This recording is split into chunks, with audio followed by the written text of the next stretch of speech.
Hello, everyone, and welcome back to another rendition of Indie Book Review, where today I am reviewing Day 115 on an Alien World by Jeannette Bedard. And this is actually kind of a bit of an exciting episode for me because this is the first time I've actually received a physical copy for review. So I'm kind of giddy over this. But without any further ado, let's get to the review. So, the basic story. 50 settlers are sent on an expedition to a planet called Thesson. It's not exactly the most hospitable planet. The readings have stated it's got very little oxygen, but it can be terraformed. It can be made to be a habitable planet. The fact that it has two suns means you can't actually get a real night, meaning there's no stars or anything like that, which is kind of a bummer, but, if you can turn a place into a profitable colony, then why the hell not, right? So, anyway, almost straight away, shit starts going south and the body count starts to rise. The story follows Margot, the colonist entomologist, which means she studies bugs. She's also cross-training as an engineer. She does a bunch of plant stuff. She's a person who knows her shit. She's also ex-military. There's a whole story going on there that I'm not going to spoil. And she takes it upon herself to discover who is turning their habitat into a death trap. So, when it comes to characters, there is one hell of a cornucopia of characters. There's so many of them. So it's kind of hard to really get into all of them, because otherwise I'll be here for a long, long time. So I'm just going to concentrate on the three main characters. The three characters you see most in this book. Margot, Gary, and Joe. Okay, so Margot, she's a bit of a quiet girl. She's running from her past in the military and stuff like that. The disgrace that she endured and whatnot. It's really fun watching her story unfold, especially in... My dogs are playing right behind me. That's not distracting at all. But anyway, Margot, she's the main focus of the book. Her point of view holds the majority of the story itself.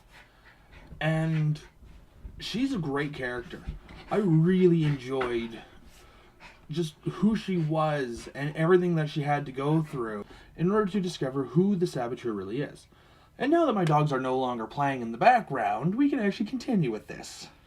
But what's really interesting about Margot is the fact that in the very first chapter, and because this is in the first chapter, I don't really consider this to be a spoiler, but you watch her run out of air on Thesson's surface. Her atmosuit gets a tear in it, and she runs out of air. Yeah. From that point forward, you're reading the book going, okay, did this really just happen? This character that we're following all the way through the book, did this actually happen? And I'm not going to spoil anything for you guys. I'm really not.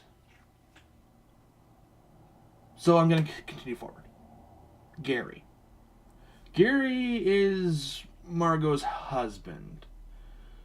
So, to go on the voyage, it's a voyage for couples. Because there's the whole repopulation thing. You gotta have people who are actually going to reproduce. And because Margot and Gary were both single people when they signed on and were accepted, they also accepted to be paired up with someone. Because, algorithms and stuff like that will dictate who on the ship you'd be good with. Well, she got matched up with Gary. And Margot, being this kind of light, fluffy person who likes to have some fun and really loves butterflies and is okay with her own imperfections, gets matched up with this doctor named Gary, who's kind of got a bit of a stick up his ass for the majority of the book. And not gonna lie, that kind of really drags the character down a little bit, but not in a detrimental way to the story or the book itself. Gary has this whole redemption arc going on, and it is incredible to watch. And actually, after Margot runs out of air on Thesson, a lot of it is actually Gary reading Margot's journals, which is how you find out what happened as things progressed forward, which is why the majority of the story is in Margot's point of view. It's a really nice touch, and I actually really enjoyed that. And the final character I want to talk about, Joe. Joe is a light-hearted head of engineering. He's a really cool guy, a great person, so automatically I suspected him first as the saboteur. Straight up, I suspected him first. Especially since he was helping Margot for a lot of it, because, it's not like a saboteur would have something in it for them to try and send the person investigating in a whole different direction. But yeah, he was my first suspicion. I had other suspicions along the way too, because why not? I'm reading a book and there's over 50 characters.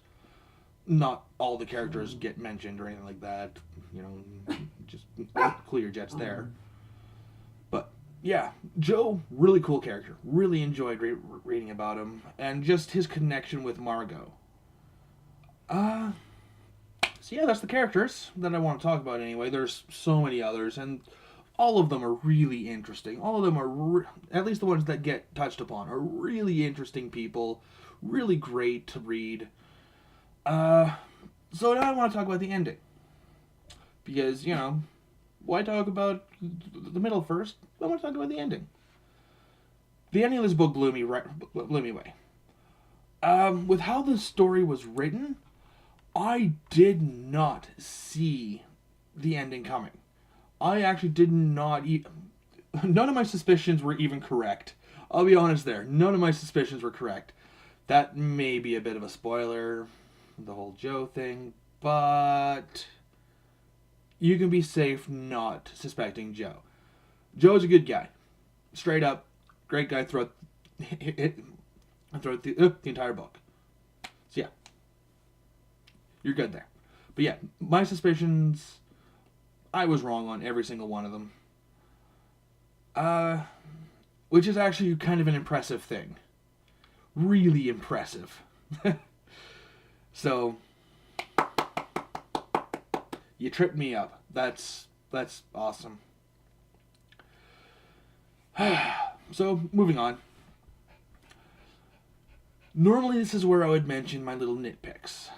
Especially after explaining everything that I enjoyed about the book. And the specific things that I enjoyed throughout the book.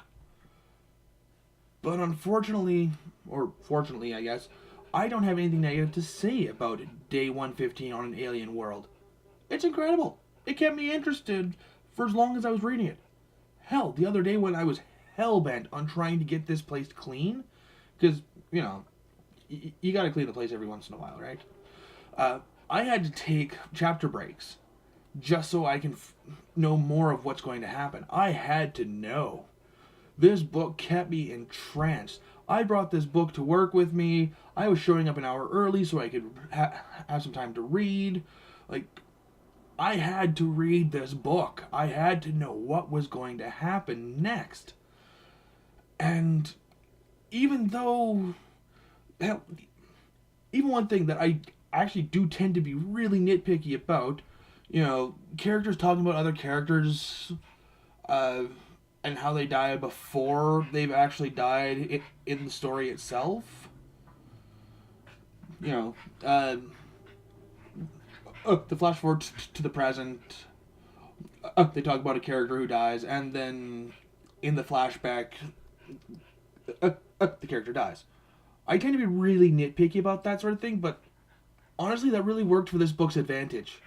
Just the story itself, the way it was written, it just worked for its advantage. And I'm starting to ramble, I know, but it can't be stated enough that this book was just incredible. There's nothing bad I can even say about it. It was amazing.